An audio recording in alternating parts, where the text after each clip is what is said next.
The autumn sunlight streamed through the kitchen window, casting long shadows across the worn linoleum floor.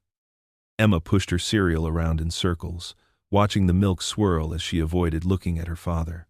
Jack stood at the counter, his weathered hands fumbling with the brass name tag on his light blue work shirt. "You really don't have to do this, Dad," Emma mumbled, letting her spoon clatter against the bowl. "I'm sure Mr. Peterson has enough parents already." Jack turned to face his daughter, his kind eyes crinkling at the corners. "Sweetie, we talked about this. Everyone's job has value, and I'm proud of the work I do." Emma's shoulders slumped. She loved her father more than anything, but at 12 years old the thought of him speaking at career day made her stomach twist into knots. Most of her classmates' parents were doctors, lawyers, or business owners. Her dad fixed toilets and changed light bulbs at the hospital. "I know, Dad," she sighed, rising to put her half-eaten breakfast in the sink. "We should probably get going." The drive to school was quiet, broken only by the gentle rumble of their old pickup truck and the occasional crackle of the dying radio. Emma watched the familiar streets pass by, her anxiety growing with each block. When they pulled into the school parking lot, she noticed the line of shiny cars already there, sleek sedans and expensive SUVs that made their trusted pickup look even more worn.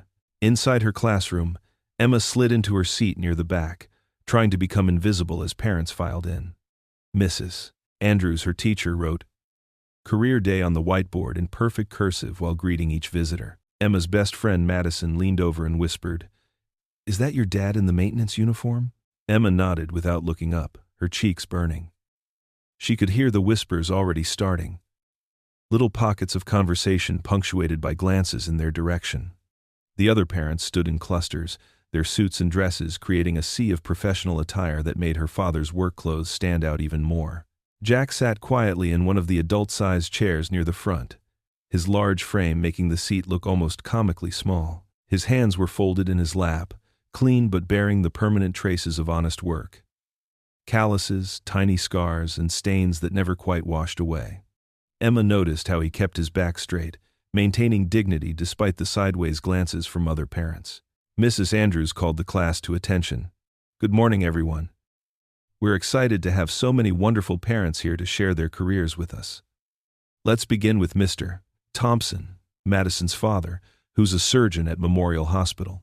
One by one, parents stood at the front of the room, describing impressive careers filled with important meetings, big decisions, and significant responsibilities.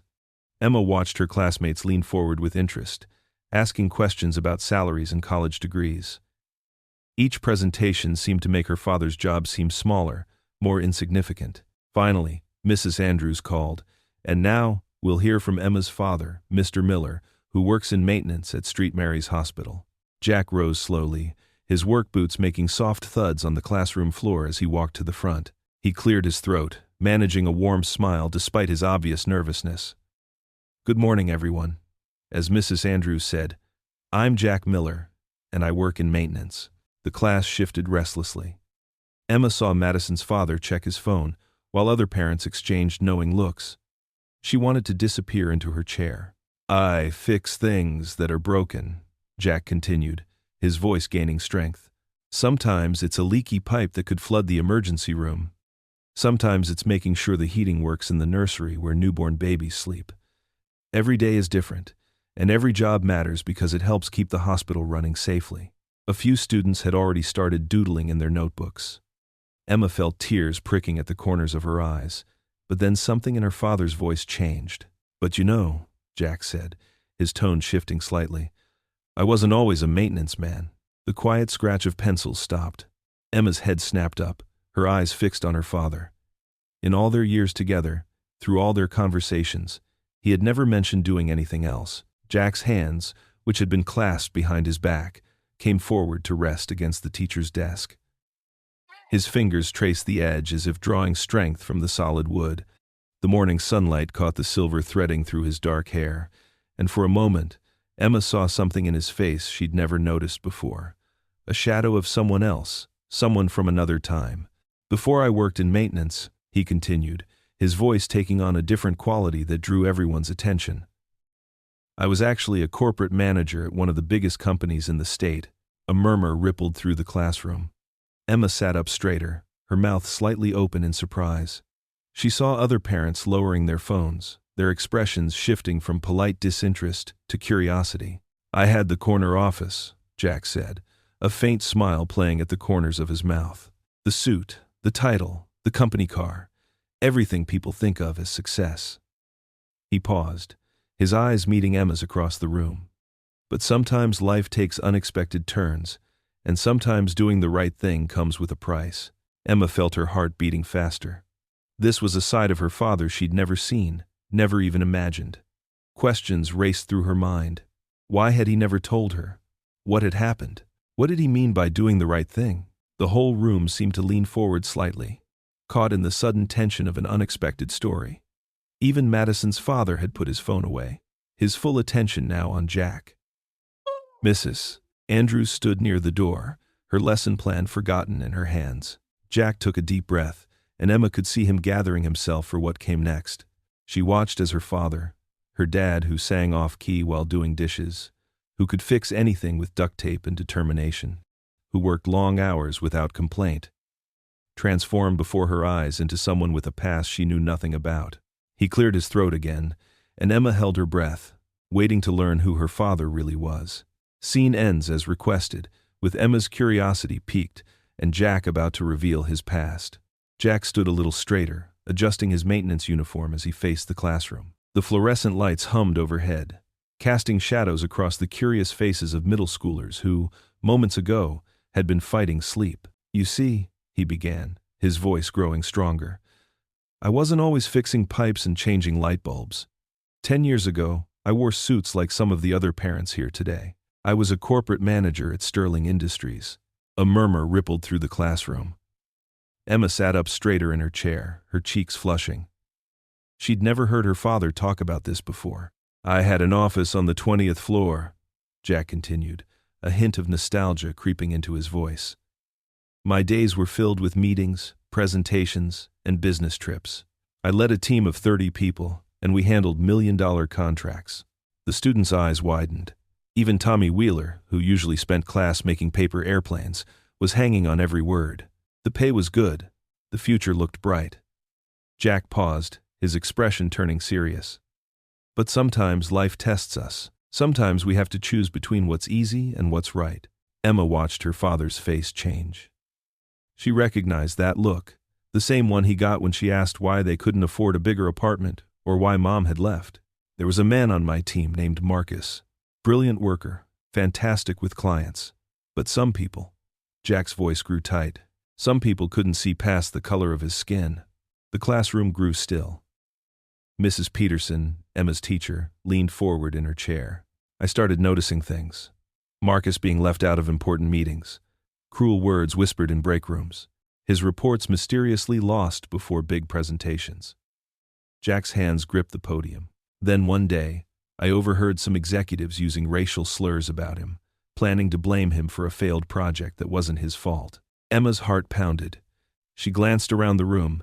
Everyone was completely silent now, even chatty Lisa Martinez in the back row. "I had a choice to make," Jack continued. "I could stay quiet and keep my comfortable life, or I could speak up, stand up, do what was right." He straightened his shoulders. "I went straight to the CEO's office. I reported everything. I had documentation, emails, witness statements." Pride swelled in Emma's chest. This was her dad, not just the guy who fixed broken things, but someone who fought for others. "I thought the company would do the right thing." Jack's smile turned sad. "Instead, they started finding problems with my work. Small things at first, missed deadlines, paperwork errors. Then, bigger things.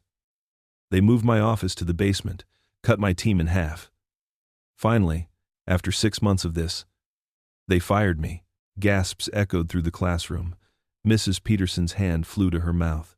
Emma felt tears pricking at her corners of her eyes, finally understanding why their life had changed so dramatically. "But Marcus?" someone called out. Jack nodded slowly. "Marcus left too. Found a better job at a company that valued him. We still keep in touch." Emma watched her father's hands, the same hands that fixed leaky faucets and loose doorknobs, now trembling slightly as he gripped his notes. I lost almost everything, Jack admitted. My career, my savings, my marriage couldn't survive the stress. He glanced briefly at Emma, their eyes meeting. But I kept the most important thing, my integrity, and my daughter. Emma felt warmth spread through her chest. The shame she'd felt earlier about her father's job seemed silly now.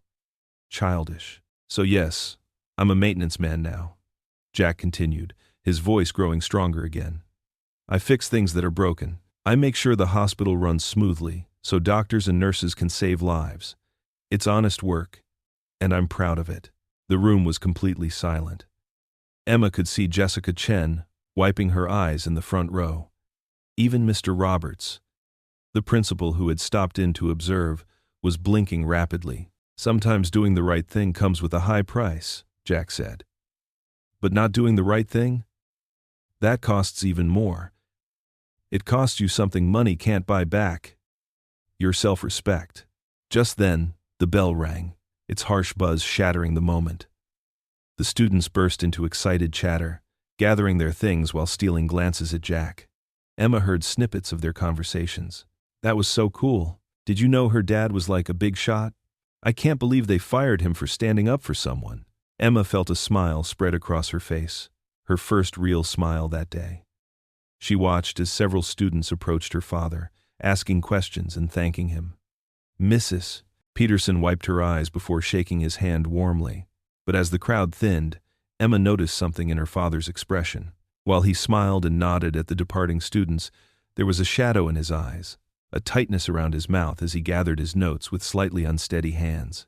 It was the same look he got when they drove past his old office building, or when they had to skip buying new clothes because the rent was due. The story had stirred something in him, Emma realized. Something that wasn't fully settled, even after all these years. The kitchen was quiet except for the soft clink of forks against plates. Steam rose from the simple dinner of spaghetti and meatballs, Jack's specialty. Emma twirled the pasta around her fork, stealing glances at her father between bites. The events from career day still buzzed in her mind like 100 questions waiting to escape. "Dad," she finally said, her voice small but determined. Jack looked up from his plate, sauce dotting the corner of his mouth. "Yeah, sweetheart? Could you?" Emma pushed a meatball around her plate. "Could you tell me more about what happened? After you stood up for your friend at work?" Jack set down his fork and dabbed his mouth with a paper napkin. His shoulders seemed to sink under the weight of memories he'd carried alone for so long. "Are you sure you want to hear all that? It's not exactly a happy bedtime story." Emma nodded firmly. "I want to know. Please?" Jack took a deep breath and leaned back in his wooden kitchen chair. "Well, at first, nothing seemed different. But then my boss started giving all the good projects to other managers. The meetings I used to lead, someone else ran them. It was like I became invisible." Emma's fork stopped moving. "Just because you stood up for someone? Some people don't like it when you point out their mistakes, especially when those mistakes hurt others." Jack's voice was gentle but carried years of hurt. Then the write-ups started coming. Small things, being 5 minutes late, a typo in a report, things nobody else got in trouble for. "That's not fair." Emma's voice cracked with indignation. "No, it wasn't." Jack reached for his water glass. 6 months later, they fired me. Said they were restructuring. But I knew the real reason. Emma watched her father's hands, usually so steady when fixing things, tremble slightly as he set down his glass. "Is that when Mom left?" Pain flickered across Jack's face. "The bills started piling up fast. I couldn't find another management job. Seemed like word had gotten around. Your mom." He paused, choosing his words carefully. "She tried to stick it out, but the stress was too much. One morning, I woke up to a note on the kitchen counter. Tears welled in Emma's eyes. I remember that morning. You made pancakes and said Mom had to go away for a while." Jack nodded, his own eyes glistening. "I didn't want you to hurt more than you had to. But things got really tough after that. The house went into foreclosure. We moved to that tiny apartment across town, remember? The one with the leaky ceiling. Emma whispered. And the mean neighbor with all the cats. That's the one. Jack attempted a small smile. I took whatever work I could find. Stocking shelves at night. Delivering papers. But it wasn't enough. Then social services started checking in. Emma's hand shot across the table, grabbing her father's work-roughened fingers. They wanted to take me away? They were worried I couldn't provide for you properly. Jack squeezed her hand. That was the scariest time of my life. The thought of losing you. His voice broke. But you didn't, Emma said fiercely. You kept me safe. I did. Jack straightened in his chair. I marched down to the hospital and begged them to give me a chance. Told them I'd do any job they had. The maintenance supervisor, Mr. Rodriguez, you remember him? He took a chance on me. Said he'd rather hire someone with principles than someone with perfect references. Emma wiped her eyes with her free hand. Is that why you always fix his car for free? Jack smiled, a real smile this time. Some debts can't be paid with money, sweetheart. They sat in silence for a moment. Their half-eaten dinner forgotten. Emma's mind filled with memories she now saw in a new light. Her father working late nights but never missing her school events. His hands calloused but gentle when bandaging her scraped knees. The pride in his voice when she made the honor roll. I think, Emma said slowly, I think you're braver than any of those people in suits today. Jack shook his head. I'm just a man who tried to do the right thing. That's what makes you brave, Dad. Emma stood up and wrapped her arms around his shoulders. I'm sorry I was embarrassed about you coming to career day. Jack hugged her back, his voice thick with emotion. You never have to apologize for how you feel, Emma. Being 12 is hard enough without having a dad who fixes toilets for a living. I don't care about that anymore, Emma said into his shoulder. I really don't. After they cleaned up dinner, Emma went to her room. She pulled out an old shoebox from under her bed and found what she was looking for, a worn photograph of her parents at a company picnic, both smiling, her mother's arm around her father's waist. Emma traced their faces with her finger, understanding for the first time the real story behind their broken family. Climbing into bed, she held the photo close to her chest. Her eyes were wet, but her heart felt full of a new kind of pride. Not the shallow kind she'd wanted from her classmates, but something deeper and truer. Jack appeared in her doorway, his silhouette familiar and comforting. He watched his daughter clutching the old photograph, and in that moment, he renewed the silent promise he'd made years ago. To stand by her, to protect her, to make sure she never felt the sting of abandonment again. Some battles were worth any cost, and keeping Emma safe would always be his most important fight. The morning sun filtered through the classroom windows as Emma slipped into her usual seat. Her shoulders tensed, bracing for the usual whispers and stares that followed her around school. But something felt different today. The air buzzed with an unfamiliar energy. Did you hear what her dad did? Emma caught Jessica Thompson's excited whisper from 2 rows back. He stood up to this huge company all by himself. My mom says that takes real guts. Tommy Martinez added, loud enough for Emma to hear. She says most people just keep quiet when bad stuff happens. Emma's pencil froze mid-doodle.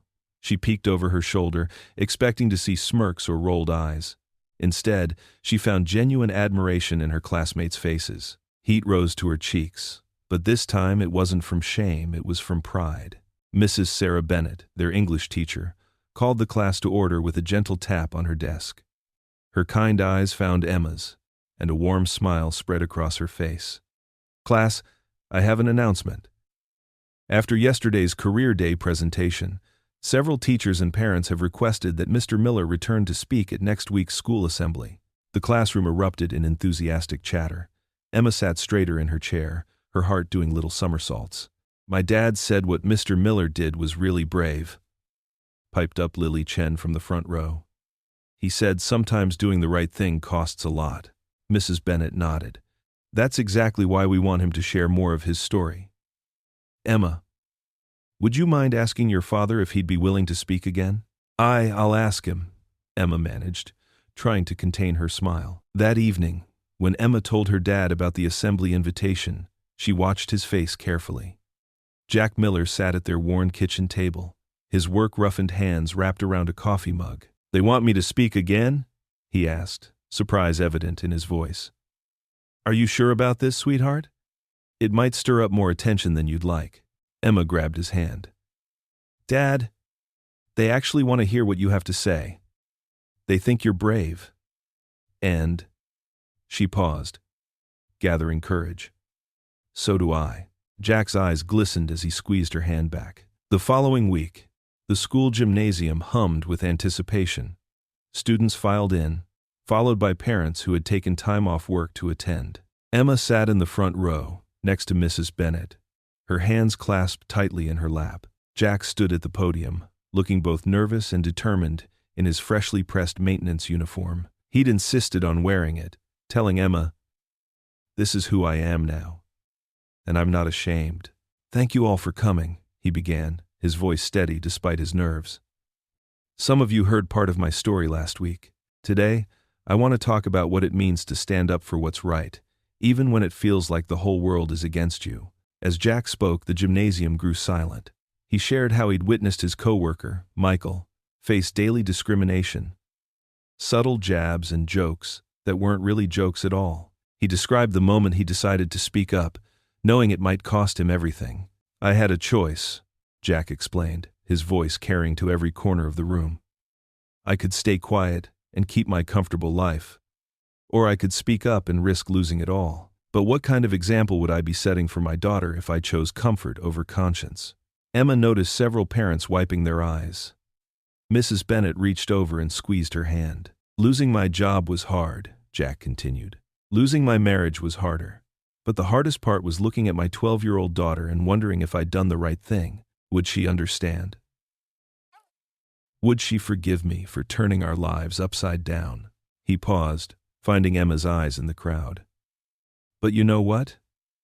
Every time I looked at her, I knew I'd made the right choice. Because sometimes the most important thing we can teach our children isn't how to succeed, it's how to stand back up when life knocks you down." After the assembly, parents and teachers crowded around Jack. Emma watched from nearby as they shared their own stories of times they wished they'd spoken up, times they stayed silent, times they struggled to do what was right. "Mr. Miller," said Mr. Rodriguez, a local business owner, "your story made me think about some things happening at my company. Maybe it's time I spoke up too." Mrs. Chen, Lily's mother, wiped tears from her eyes as she told Jack, "I've been teaching my children to keep their heads down, to avoid trouble, but maybe I've been teaching them the wrong lesson." As the crowd slowly dispersed, Jack and Emma began their walk home. The evening air was cool and crisp, carrying the scent of autumn leaves. They walked in comfortable silence for a while, their footsteps crunching on fallen leaves. "Dad?" Emma finally spoke up. "I'm really glad you told your story." Jack smiled down at her. "You know, for years I thought that losing everything meant my life had lost its meaning. I was just surviving, trying to keep us afloat." He stopped walking and turned to face her. "But seeing how people responded today, maybe everything that happened wasn't just about us. Maybe it can help other people find their courage too." Emma beamed up at him, her earlier embarrassment about his job feeling silly and far away. She slipped her hand into his as they continued walking, the setting sun painting the sky in shades of pink and gold. For the first time since she could remember, her father's shoulders weren't hunched with the weight of his past. He walked tall, like the hero she now knew him to be. The wrench clinked against the metal pipe as Jack worked under the kitchen sink. Droplets of water occasionally splashed his face, but after years of maintenance work, he barely noticed anymore. The steady, drip, drip, drip of the leaky faucet was almost fixed. Just one more turn should do it. A gentle knock at the front door echoed through the house. Emma's feet thundered down the stairs. "I'll get it, Dad." Jack heard the door open, followed by Emma's excited voice. "Miss Thompson, hi." "Good morning, Emma," Sarah's warm voice carried into the kitchen. "Is your father home? I brought some thank you muffins for his wonderful speech at the assembly." Jack quickly slid out from under the sink, wiping his hands on his worn jeans. He caught his reflection in the window. His gray t-shirt had a few water spots, and his hair was slightly mussed. He ran his fingers through it quickly, then stopped himself, wondering why he suddenly cared about his appearance. "He's right here, fixing our sink," Emma announced, leading Sarah into the kitchen. The morning sunlight streaming through the window caught Sarah's honey-blonde hair, and her smile lit up her face as she held up a basket of muffins. "These smell amazing," Jack said, accepting the basket. "You didn't have to do that. It's the least I could do. Your speech really touched a lot of people." Sarah's eyes were warm and sincere. "The other teachers haven't stopped talking about it." Emma bounced on her toes. "Dad makes really good coffee." "Don't you, Dad? You should offer Miss Thompson some." Jack felt his cheeks warm slightly at his daughter's obvious matchmaking attempt. "Would you like some coffee?" "Fresh pot. I'd love some," Sarah replied, settling into a kitchen chair as Jack poured 2 mugs. Emma grabbed a muffin and perched on another chair, her eyes darting between the adults with poorly concealed interest. Jack set the coffee down and sat across from Sarah, suddenly aware of how long it had been since he'd shared his kitchen table with anyone besides Emma. "These are delicious," Jack said after tasting a muffin. "Did you make them?" Sarah nodded. "Baking helps me think. After Michael, my husband, passed away, I spent a lot of time in the kitchen. It was therapeutic somehow." The mention of loss created a quiet moment of understanding between them. Jack's fingers tightened around his mug. "I get that. After Caroline left, I threw myself into fixing things. Anything broken became a project. Like that sink?" Sarah's gentle teasing broke the heavy mood. "Exactly like that sink," Jack chuckled, "though some things are harder to fix than others." Emma watched their exchange with growing delight. "Dad's really good at fixing stuff. He can fix anything. Well, except his cooking. That's pretty hopeless." "Emma," Jack protested, but Sarah's laugh was musical and genuine. "Hey, at least you're honest about it," Sarah said. "I remember when Michael tried to make me a birthday dinner once." The smoke alarm went off 3 times. They shared stories over coffee and muffins, the morning sunlight warming the kitchen. Emma contributed occasional comments, clearly enjoying seeing her father relaxed and smiling. When Sarah mentioned the upcoming school science fair, Jack found himself nodding before she even finished asking if he'd help build the display stands. "That would be wonderful," Sarah said. "We could really use someone with your skills. The last time we tried to set up the displays ourselves, it was a disaster." "Dad's really handy," Emma chimed in. "He could probably build the whole thing himself. Right, Dad?" Jack noticed the slight blush on Sarah's cheeks as she tucked a strand of hair behind her ear. "We'd appreciate any help you can give. Maybe we could meet after school next week to plan it out?" "I'd like that," Jack replied, surprising himself with how much he meant it. Throughout the following week, Jack found himself looking forward to their planning sessions. Sarah would stay after school, and they'd discuss the science fair layout while Emma pretended to do homework nearby, obviously eavesdropping. Jack noticed how Sarah's eyes crinkled when she laughed, how she listened intently when he spoke, how she understood the weight of silence when words weren't needed.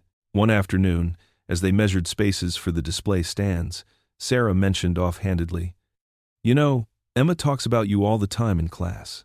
Jack paused, measuring tape in hand. "Good things, I hope?" "The best things," Sarah assured him. "She's so proud of you, Jack. The way you've handled everything. It's inspiring."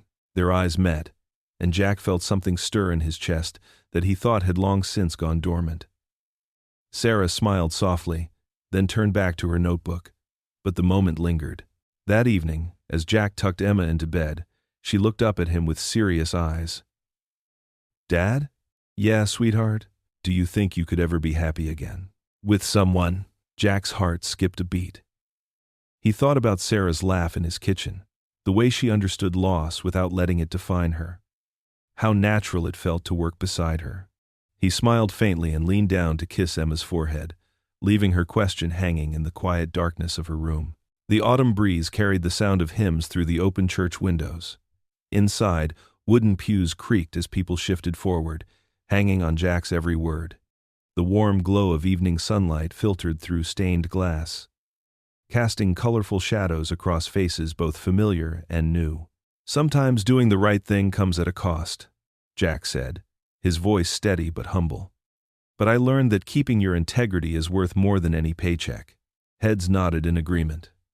Sarah, sitting in the front row beside Emma, smiled encouragingly. Emma beamed with pride, watching her father stand tall at the pulpit. His maintenance uniform had been traded for a simple button-down shirt, Not fancy, but clean and dignified.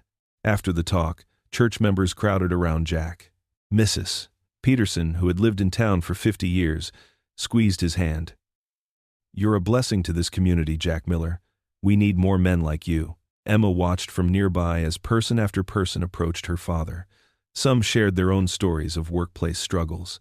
Others simply wanted to thank him for his honesty. The acceptance felt like a warm blanket wrapped around them both. But across town, in the sterile conference room of Memorial Hospital, a different conversation was taking place. "Miller's getting too much attention," Board Member Thompson said, tapping his pen against the polished table.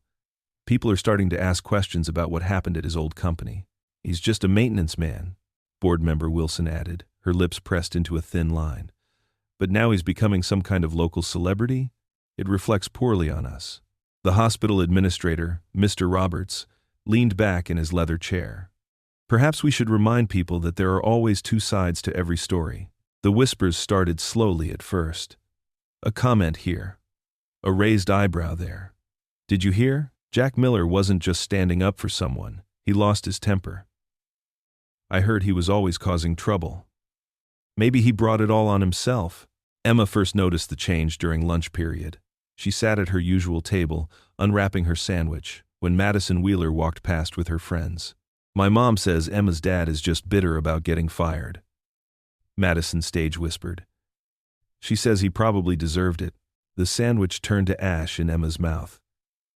Her cheeks burned as she heard snickers from nearby tables. She thought of her father's proud smile at the church just days ago, and now this poison was spreading through their small town again. After school, Emma trudged to her locker.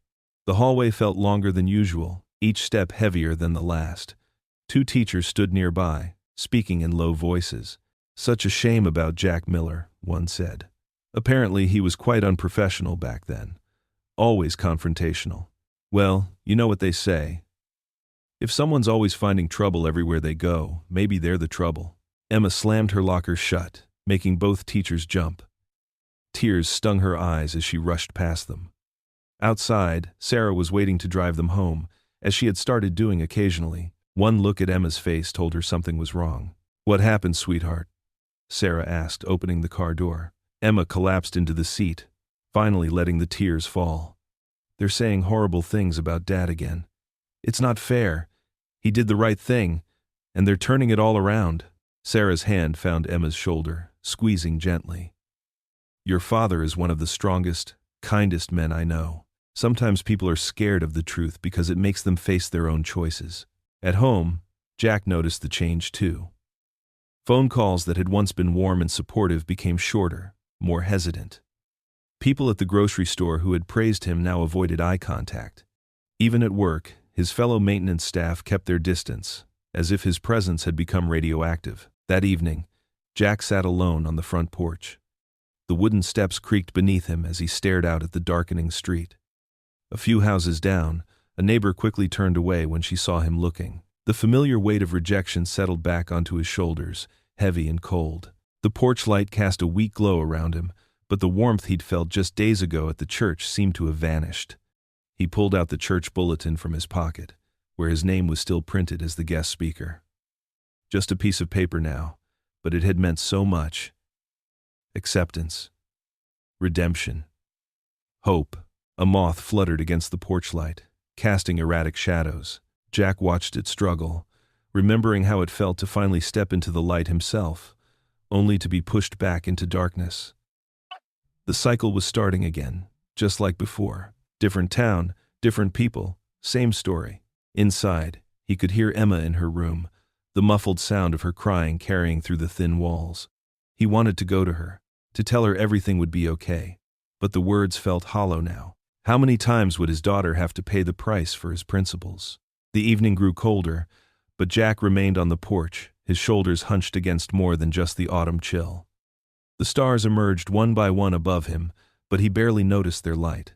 All he could feel was the familiar ache of watching hard-won respect crumble away, leaving him once again as just the maintenance man who should have kept his mouth shut. Somewhere down the street, a dog barked. A car door slammed.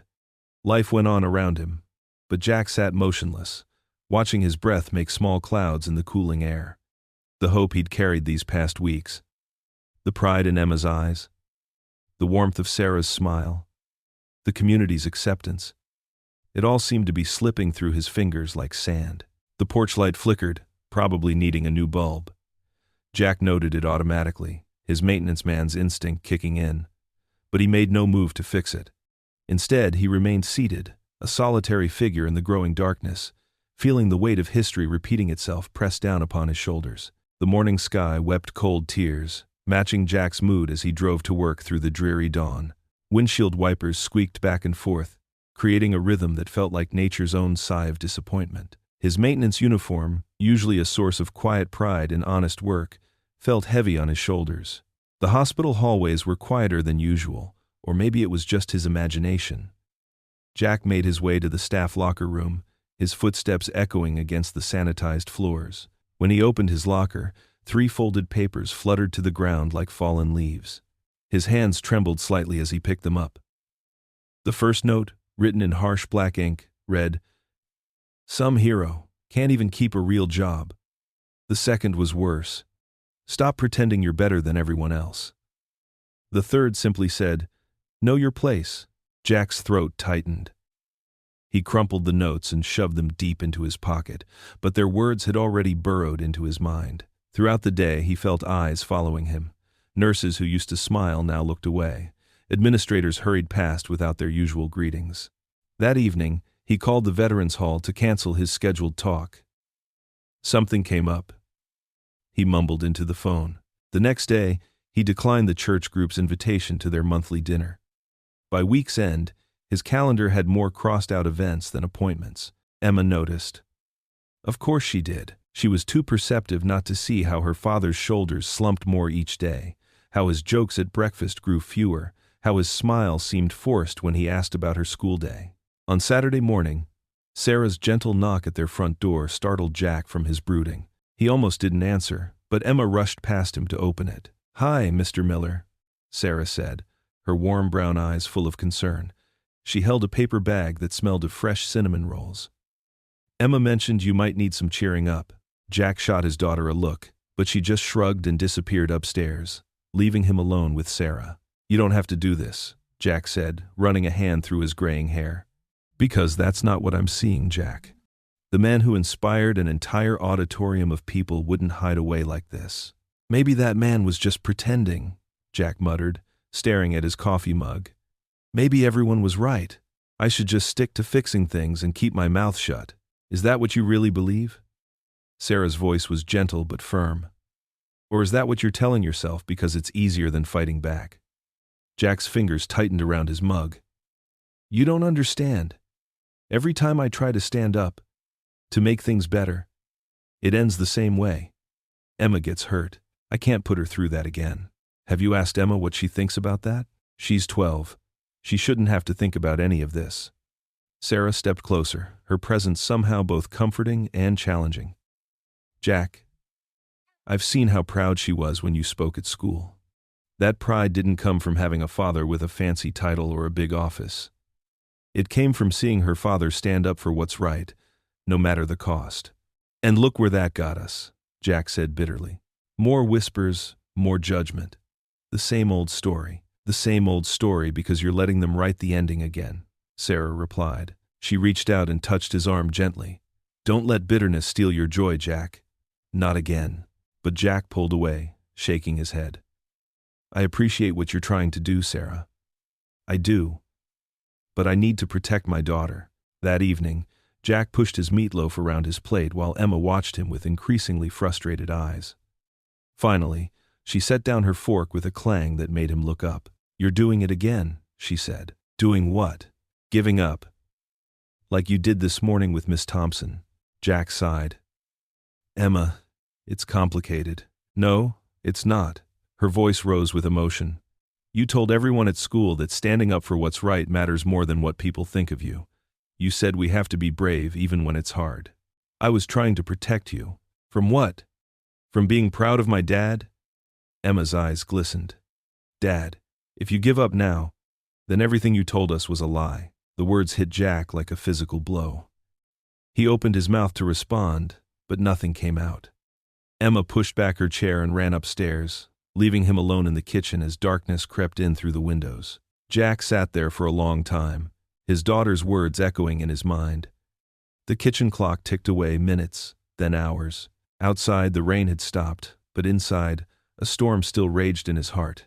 He pulled out one of the crumpled notes from his pocket and smoothed it on the table. In the dim light, the harsh words seemed smaller somehow, less powerful than they had that morning.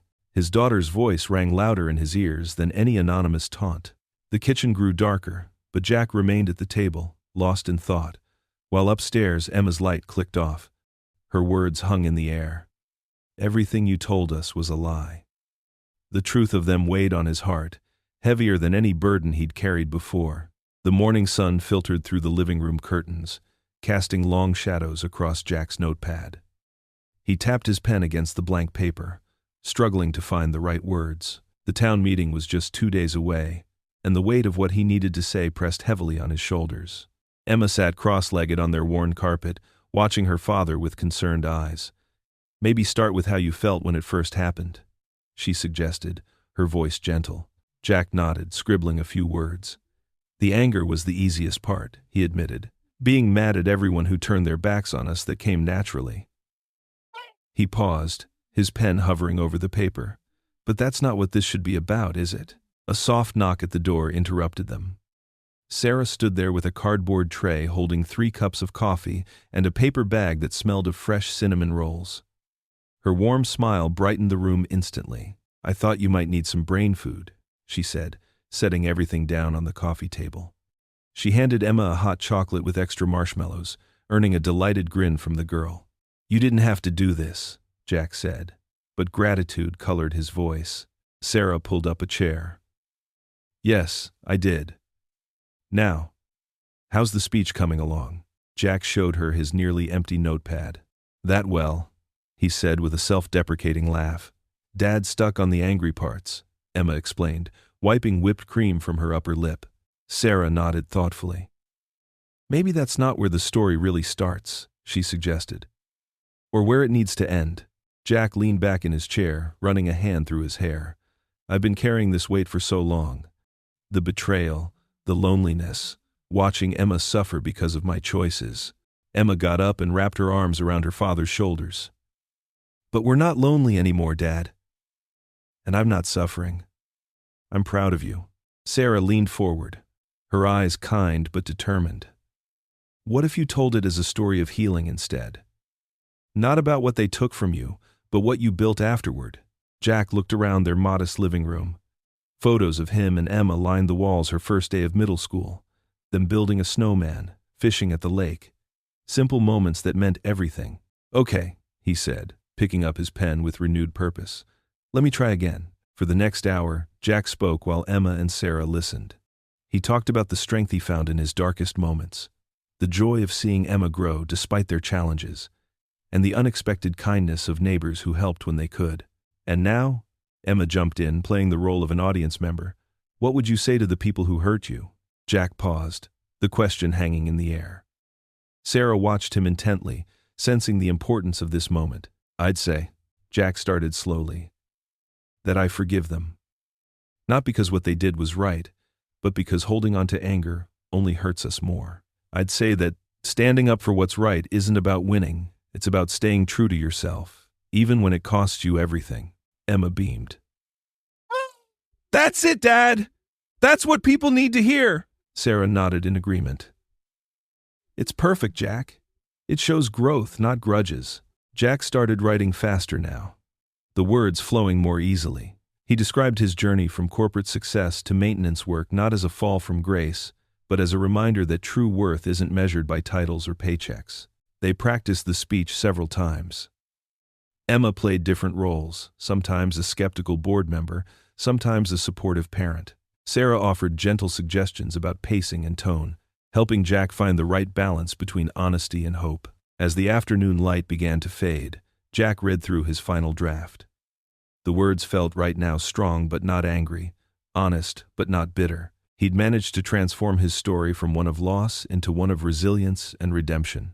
"Read the ending one more time," Emma requested, curled up on the couch with her empty hot chocolate cup. Jack cleared his throat. So I stand before you today, not as a victim seeking sympathy or as an angry man demanding justice. I stand as a father who found his strength in his daughter's love, as a neighbor who discovered that true community can bloom in the most unexpected places, and as a man who learned that forgiveness isn't about forgetting, it's about finding peace and moving forward. Sarah wiped a tear from her eye. That's beautiful, Jack. It's honest and healing at the same time. Emma rushed to hug her father. You're going to help so many people with this, Dad. I just know it. Jack held his daughter close, feeling a lightness in his chest that had been missing for years.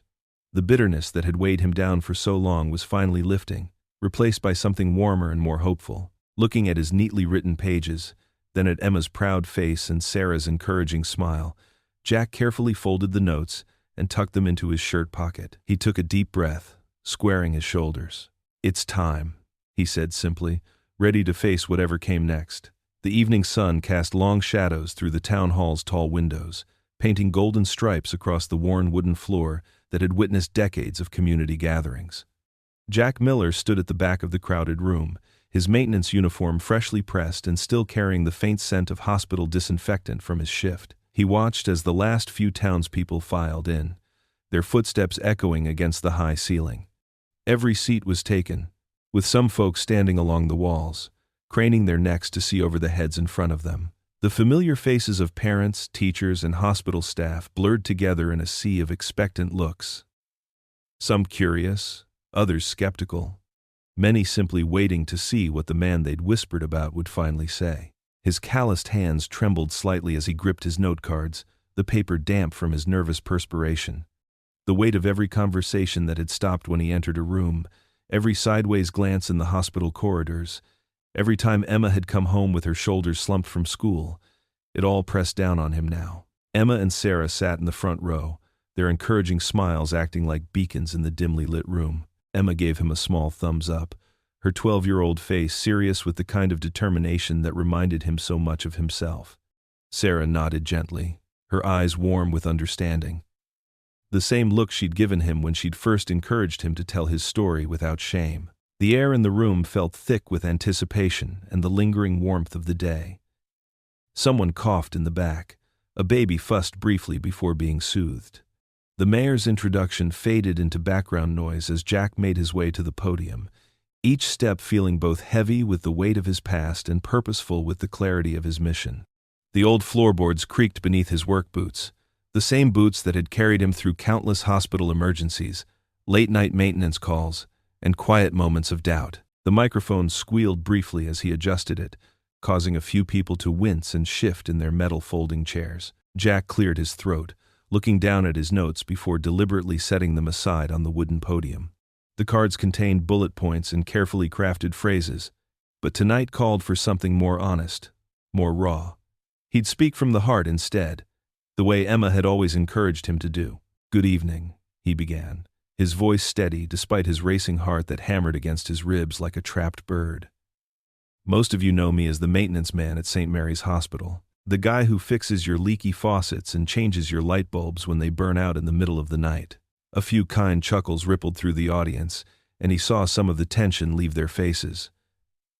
"But tonight, I want to share something different with you. Not a story of anger or blame, but one of hope. Not a tale of what was taken from me, but of what was given." Jack's eyes found Emma's face in the crowd, her brown eyes wide and attentive, hands folded neatly in her lap the way Sarah had taught all her students. Her presence gave him strength, just as it had through all those difficult years when getting out of bed felt like climbing a mountain. The memory of her small hand in his during those first terrible months flashed through his mind, steadying him. "Years ago, I wore three-piece suits instead of work boots. I had a corner office with a view of downtown and dreams as big as anyone's in this room." He paused, letting his gaze sweep across the faces before him. "I thought success meant the right title on my door and the right number in my paycheck. But life has a way of teaching us what really matters, sometimes through lessons we never wanted to learn." The room grew noticeably quieter.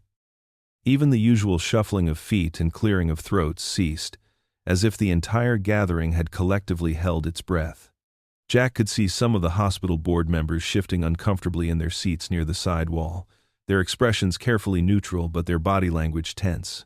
When I stood up against racism at my old company, when I refused to stay silent while a good man was being treated poorly because of the color of his skin, I thought I was just doing what was right. His voice carried the weight of conviction, the same tone Emma had heard him use when teaching her about standing up to bullies. I never expected it would cost me everything: my career, my marriage, my financial stability.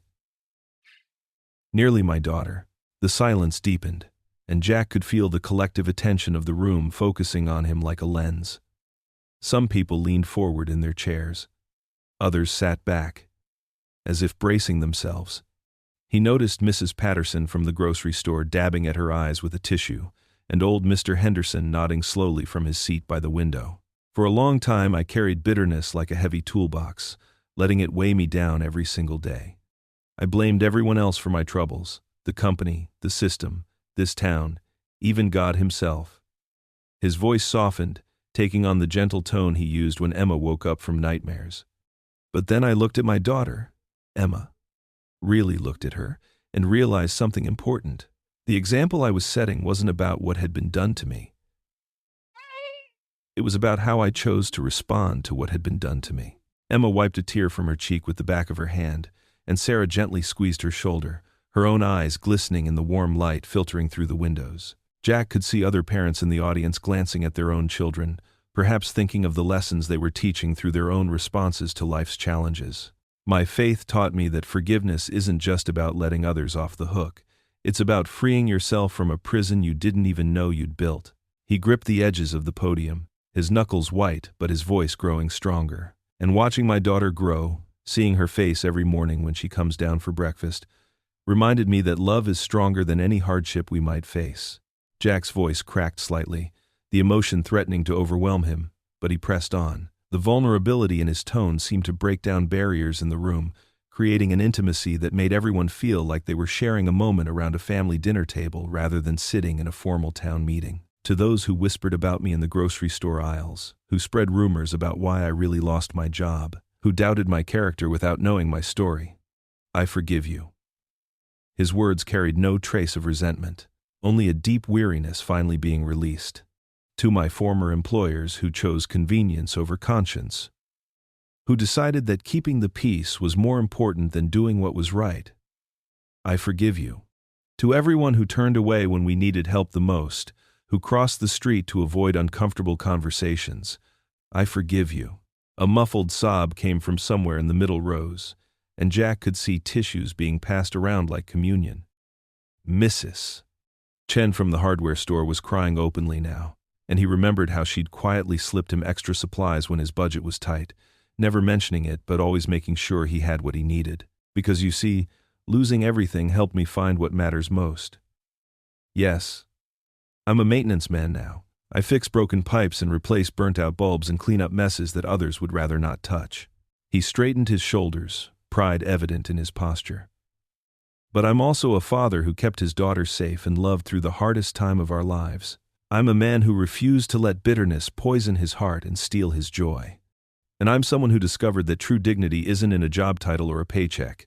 It's in how we treat each other and how we stand up for what's right, even when it costs us everything.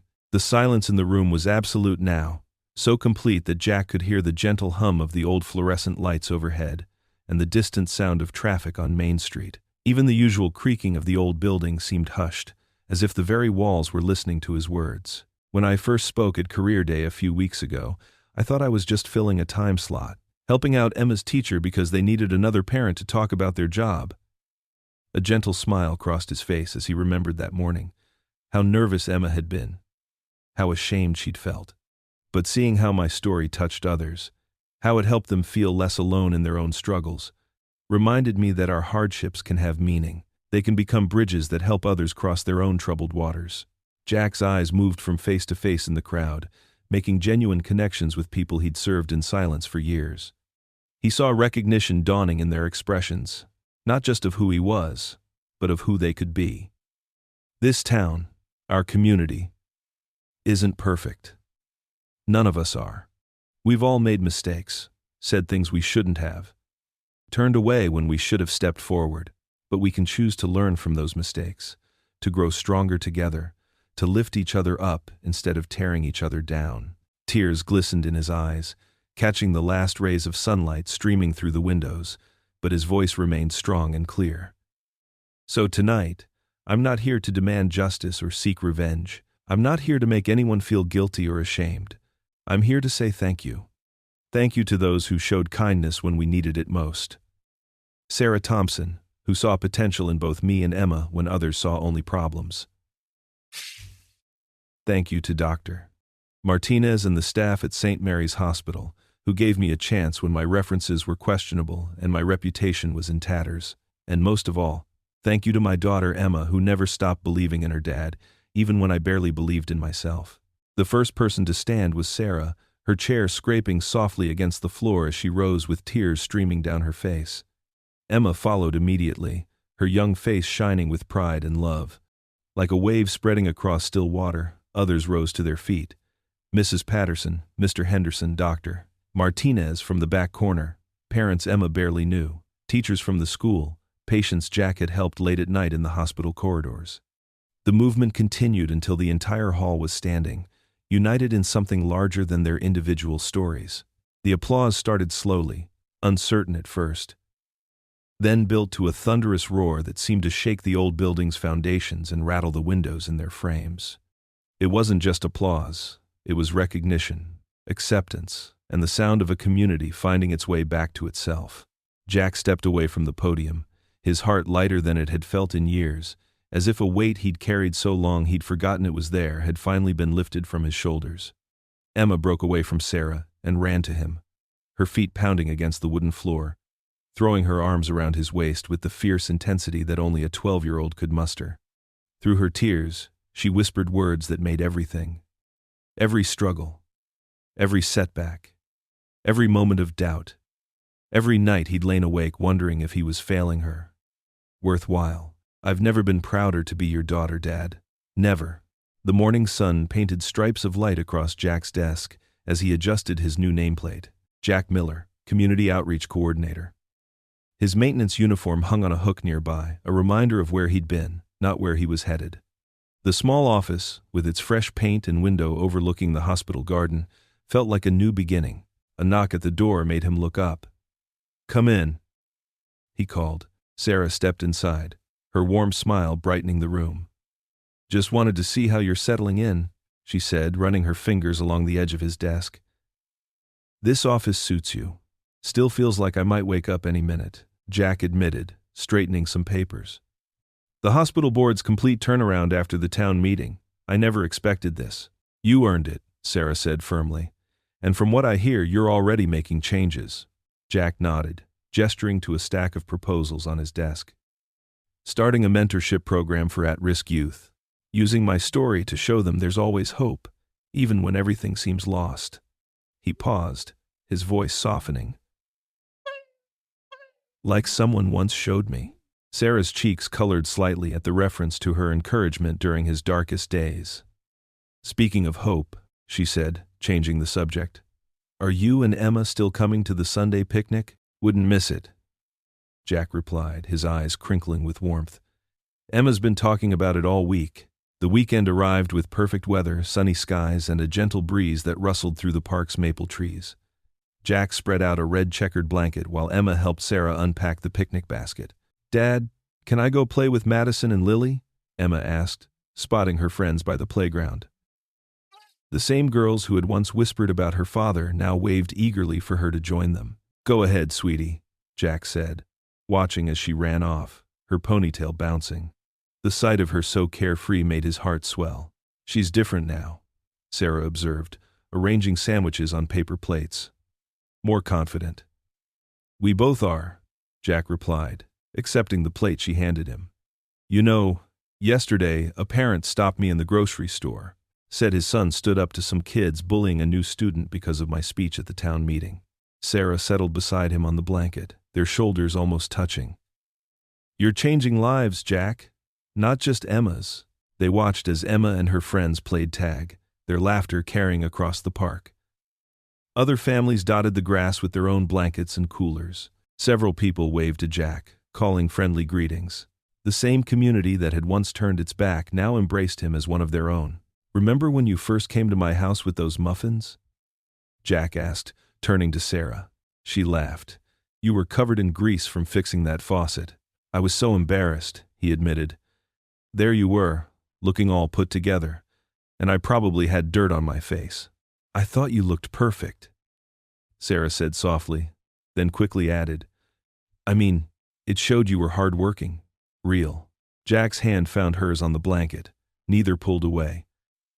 "Sarah, Dad," Emma's voice interrupted as she flopped down beside them, breathless from running. "Can we have the chocolate chip cookies now?" Sarah chuckled, reaching for the cookie container. Perfect timing, as always. The afternoon drifted by in a pleasant haze of conversation and laughter. Parents stopped by their blanket to chat, sharing stories of how Jack's example had affected their families. Emma proudly introduced her father to friends who hadn't heard the whole story yet. As the day began winding down, the setting sun bathed everything in warm, golden light. Jack watched Emma chase fireflies with her friends, their giggles mixing with the evening chirp of crickets. The sight reminded him of something his own father once said: "The measure of a man isn't in what he loses, but in what he builds from the pieces." Sarah's hand slipped back into his. "Penny, for your thoughts?" "Just thinking about how different everything is now," he said. 6 months ago, I was afraid to let Emma tell anyone what I did for a living. Now," he gestured at the peaceful scene around them, "now you're exactly who you were meant to be," Sarah finished. "A father Emma can be proud of, a man who stood up for what's right, no matter the cost. Someone who showed an entire town the power of forgiveness." Jack squeezed her hand gently. The weight of bitterness he'd carried for so long had lifted, replaced by something lighter: hope, peace, and maybe even love. Emma's laughter rang out as she caught a firefly, cupping it carefully in her hands to show her friends. "Look, Dad," she called, running over to them. "It's like it's giving off little bits of starlight." Jack smiled, watching the tiny points of light dance around his daughter's face. In that moment, he realized his story had never really been about losing his career or his marriage. It had been about finding something far more precious: the courage to stand tall, the strength to forgive, and the wisdom to see that love in all its forms was the greatest victory of all. What do you think happens next? Does the truth unite the town or break it apart all over again? Let us know in the comments below. And while you're here, tap subscribe so you don't miss the next story that could change the way you see the world. Your presence here matters more than you know. I'd love to hear from you in the comments. Where in the world are you watching from? And what part of this father's journey touched your heart most? If stories of courage, redemption, and love speak to you, please consider subscribing and joining our growing family here. Every click, every comment, every share keeps these stories alive. And remember, no matter where you are seen, you are valued, and your story matters. Until next time, take care of yourself and keep believing in the power of hope.